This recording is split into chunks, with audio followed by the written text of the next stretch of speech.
I'm Joey Newman, and I create music. Now, you've had a lot of experience with a variety of different music and media combinations. Right. So, The Middle, of course. I'd be nominated for The Middle. Little People, Big World. I'd be nominated for Little People, I'd like to be Big World. nominated for The Middle. The Middle. Yeah.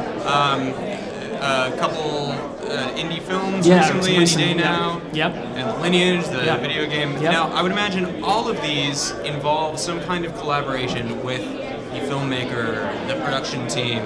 So you're used to not just being solitary.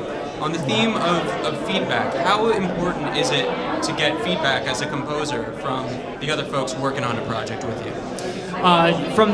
In terms of the production team, or from other music creators? From the production team. Yeah. It's key. I think the goal of any good film composer has to be, you have to look at it from the perspective of, we are the music decision makers ultimately in terms of creatively how we're delivering this score.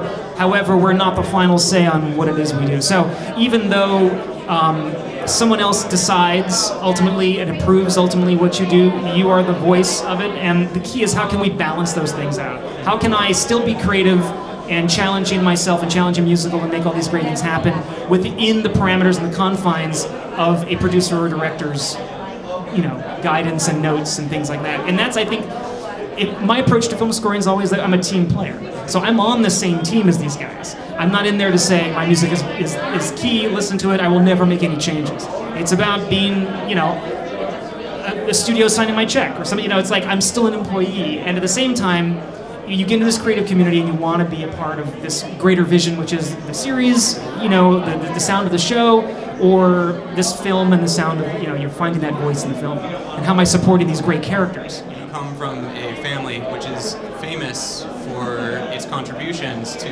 film and television music, and, far beyond that as well. So when you first started composing, did you feel like you were carrying on a grand tradition, or was it a really daunting thing to decide, or a little bit of both?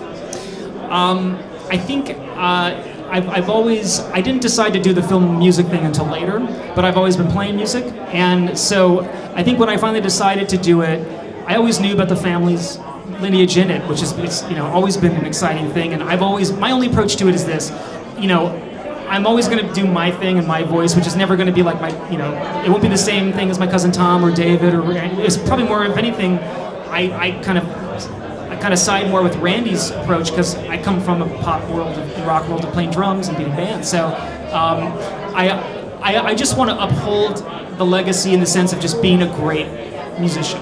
And that's what my goal is. I mean, if I'm as successful or less successful is not an issue to me. I just want to uphold what I think this family's genealogy does. And we have this amazing legacy of musicians. So that's the only thing I just want to represent it in a manner of quality and high standards. Now, I know you originally trained as a drummer to begin with, before you got into composing, right? Right. So tell us how you've been able to carry that out, both in your film music and also aside from it.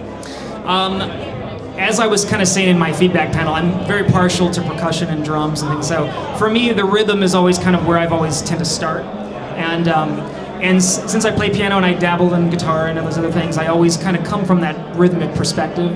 So I've kind of used that pretty much ground up in anything I do. And I notice a lot of drummers are not only, I think, really good composers, but they're kind of all over the place. I know actually a lot of composer drummers, weirdly enough, who are film composers, and they're successful guys. I think my training in that sense, I always had the rhythmic training, and then the tonal training came after the harmonic training, and so I just try to put all those things together always.